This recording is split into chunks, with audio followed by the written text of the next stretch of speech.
Horas,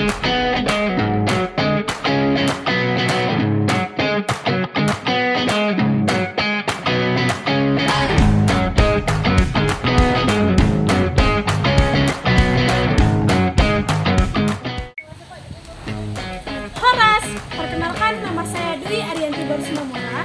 Saya dari suku Batak. Dan kali ini saya akan menjelaskan mengenai suku Batak Toba. Dadah. Menjua-jua, perkenalkan aku Delvia Stefania Anita Brutarigan. Aku berasal dari suku Karo dan di sini aku mau menjelaskan tentang suku Karo. Nurmom, perkenalkan saya Dio Tabarus. Saya dari suku Karo dan di sini saya akan menjelaskan mengenai suku Asmat.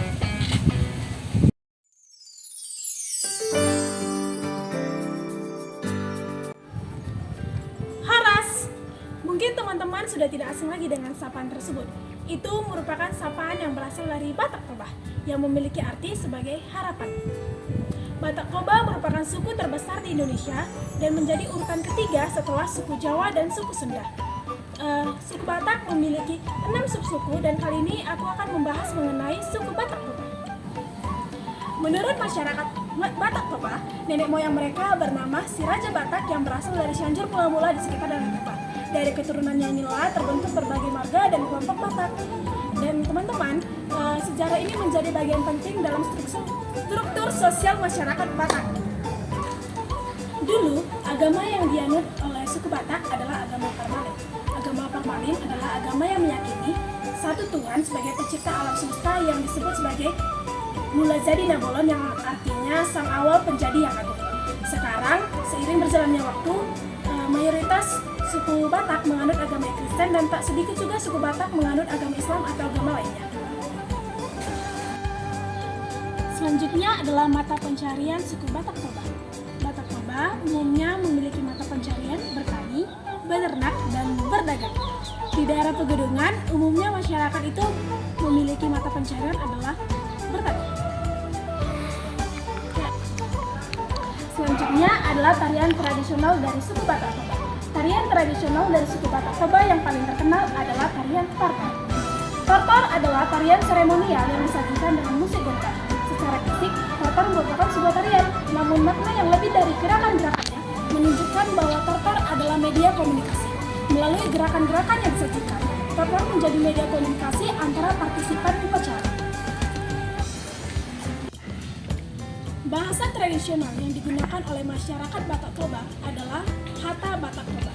Bahasa ini digunakan atau dituturkan oleh orang-orang yang tinggal di pesisiran Danau Toba, Pulau Samosir, dan orang yang tinggal di Sumatera Utara, Indonesia. Bahasa ini termasuk dalam rumpun bahasa Austronesia dan termasuk dalam kelompok bahasa-bahasa Batak. Alat musik tradisional dari suku Batak Toba meliputi beberapa jenis. Yang pertama ada gondang. Gondang adalah alat musik Batak Toba yang berperan sebagai pembawa ritme rostan dan ritme tahir. Yang kedua ada saruni bola. Saruni bola mempunyai sebuah alat bantu sebagai sumber suara yang disebut sebagai ipit. Saruni balon dimainkan dengan cara ditiup, sedangkan gondang dimainkan dengan cara dipukul. Suku Batak Toba mempunyai pakaian adat tradisional yang unik dan menarik. Pakaian adat pada pria, bagian atasnya disebut sebagai ampe-ampe, sedangkan bagian bawah disebut sebagai singkong. Sedangkan pakaian adat bagi perempuan, bagian atas disebut sebagai hoba-hoba dan bagian bawah disebut sebagai haen. Suku Batak Toba mempunyai rumah adat yang bernama Rumah Bolon. Rumah Bolon mempunyai struktur bangunan yang terdiri dari dua bagian utama, di mana bagian atas sebagai tempat tinggal dan bagian bawah sebagai tempat menyimpan hasil panen dan hasil panen. Rumah Bolon dibangun menggunakan kayu dan bambu dengan menonjol di bagian atap sebagai bentuk bahwa masyarakat Batak Toba mempunyai hierarki sosial yang tinggi. Suku Batak Toba memiliki makanan tradisional yang beragam, yaitu ada saksang, nani ura, lapet, napi nadar, dalini horbo, dan mie gomak. Suku Batak Toba memiliki tradisi atau kebiasaan yang unik dan menarik untuk dibahas. Namun kali ini aku hanya akan membahas dua tradisi yang paling umum kita dengar dan kita lihat. Yang pertama adalah Marbida. Marbida adalah tradisi yang telah dilakukan secara turun-temurun saat Natal ataupun saat Tahun Baru. Tradisi Marbida dalam bahasa menyembelih hewan secara bersama-sama. Tradisi ini dilakukan atas kesepakatan sekelompok masyarakat untuk menyembelih hewan dan menikmati hidangan itu bersama-sama. Yang kedua adalah tradisi mengokol holi. Tradisi mengokol holi secara harfiah berarti menggali telur. Masyarakat Batak Toba menggali atau membongkar makam leluhur mereka, kemudian mengumpulkan tulang belulang leluhur mereka. Tradisi ini bertujuan untuk mendapatkan hagabeon, hasangaon, dan hamoraon yang berarti panjang umur, kehormatan, dan kekayaan. Setiap masyarakat dari suku Batak Toba memiliki marga yang diwariskan dari keturunan ayah. Namun, suku Batak Toba melarang kelas anaknya untuk menikah dengan sesama marga karena masyarakat Batak Toba melihat persaudaraan dari Parombok atau silsilah marga. Suku Batak memiliki banyak sekali lagu tradisional. Yang pertama adalah Sedangkan Toba.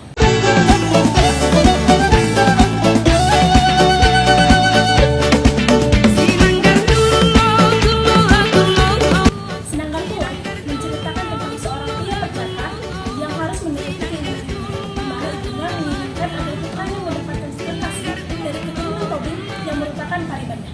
Yang kedua adalah lagu Alusiau. Meragam-ragam doang gosita-sita di hitam manusia. Alusiau ini menceritakan tentang si penyanyi yang tidak mengharapkan ketenaran dan harta layaknya milik orang. Dia hanya berharap agar tujuan hatinya dapat mencintainya dan membalas perasaan. Yang ketiga adalah lagu Sik-Sik Si Batu Manikam. Si batu menikam di panjang geso di mana kota minum si membakar gelap-gelap sudah bakar. Lagu ini menarasikan kegembiraan seorang laki-laki yang sedang mengenang perjumpaannya dengan seorang gadis. Yang keempat adalah lagu Butet. Lagu Butet ini memiliki arti seorang ibu yang memberitahu putrinya bahwa ayahnya sedang bertempur di medan perang melawan penjajah dengan keyakinan bahwa ayahnya dapat menang melawan penjajah tersebut.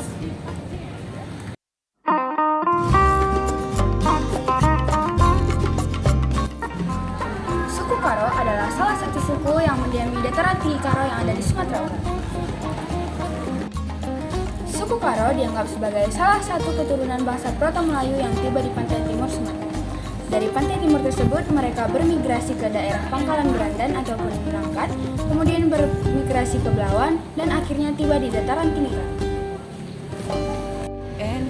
Zaman dahulu, masyarakat Karo menganut kepercayaan pemerintah, yaitu kepercayaan pertama. Kemudian seiring berjalannya waktu, masyarakat Karo menganut berbagai macam agama. Mayoritas masyarakat Karo menganut agama Kristen, kemudian disusul oleh Islam dan Katolik. Namun, agama peminat tersebut masih dianut oleh beberapa masyarakat Karo. Pada umumnya, mata pencaharian masyarakat Karo adalah pertanian. Hal itu disebabkan karena lahan pertanian di Karo sangat sempit.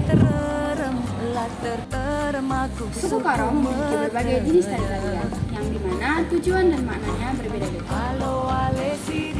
Jenis tari-tarian di Karo seperti tari gundala-gundala untuk hujan, tari lima serangkai yang menggambar keharmonisan dan persatuan, tari terang-bulan yang menggambarkan romansa dan cinta, kemudian tari pisau sirip yang digunakan untuk menyambut tamu kehormatan yang menggambarkan seorang gadis yang menanti kekasihnya. Bahasa Karo adalah bahasa tradisional yang digunakan oleh masyarakat. Bahasa Karo memiliki 3 dialek, yaitu dialek Gugung cakap Karo-Belong, dialek Kebanjahe cakap Karo-Buru, dan dialek Jahe-Jahe cakap Karo-Bejang.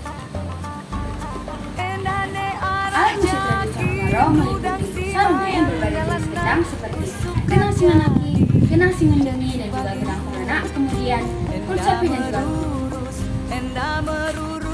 pakaian adat Karo untuk wanita biasanya terdiri dari uis nipes, uis negara, dan juga uis bulu. Sedangkan pakaian adat Karo untuk pria biasanya terdiri dari baju kuluk belanga, kain sarung suji, dan juga uis bekabumi. Rumah adat Karo disebut rumah Suwalijo dikarenakan rumah ini dihuni oleh 8 keluarga. Rumah ini memiliki bentuk yang unik dan juga megah dikarenakan memiliki panjang sekitar 17 meter, kemudian lebar sekitar 12 meter dan juga tinggi sekitar 12 meter. Rumah ini tidak hanya berfungsi sebagai tempat tinggal, melainkan juga sebagai simbol budaya dan sosial masyarakat Karo. Suku Karo memiliki berbagai macam makanan tradisional yang kaya akan rasa seperti berbagai macam cimpa, yaitu cimpa bohan, cimpa onong-onong, Cipayat terdengar lain, Trites, Saksang, BPK, Lomo-lomo, dan juga Tasaku. Tradisi suku Karo sangat kaya dan juga beragam, yang meliputi berbagai upacara adat dan juga ritual seperti merdang-merdem yaitu pesta tahunan, mengket rumah baru yaitu pesta memasuki rumah baru, nusur-besuri yaitu makanan untuk wanita hamil, kemudian dilaudan memanggil wari hujan, kemudian calur matua yaitu upacara kematian, orpanggil pulau penyucian diri, dan juga menggeti atau mengejut. Adapun peraturan yang diambil oleh masyarakat suku Karo adalah: pertama, pelarangan untuk perkawinan semarga ataupun semarga karena dianggap persaudarahan yang tidak pantas. Kemudian, yang kedua adalah tradisi rebu, yaitu tradisi yang membatasi interaksi antara mertua dan menantu dalam hal berbicara, bertatap muka, dan juga berdekatan.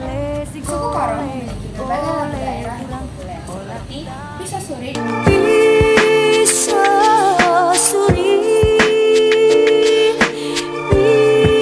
bisa suri, yang menceritakan tentang kisah cinta muda budi suku Karo di zaman dahulu, dan lagu ini juga sering dihubungkan dengan perjuangan melawan penjajah. Kemudian lagu Piring Manggis,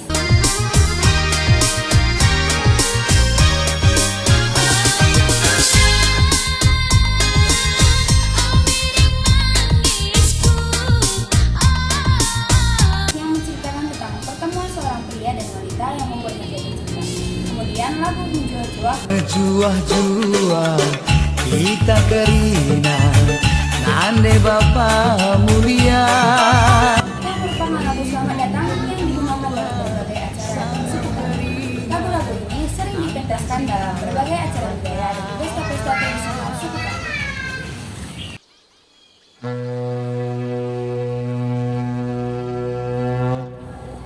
Suku Asmat adalah suku yang berasal dari Provinsi Papua Selatan Indonesia yang terkenal dengan seni lukis. Suku Asmat mulai dikenal dunia pada tahun 1904. Sebelumnya pada 1770, kapal yang dinahkodai oleh James Cook mendarat di teluk daerah Asmat dan mengalami pertemuan yang dramatis dengan penduduk asal.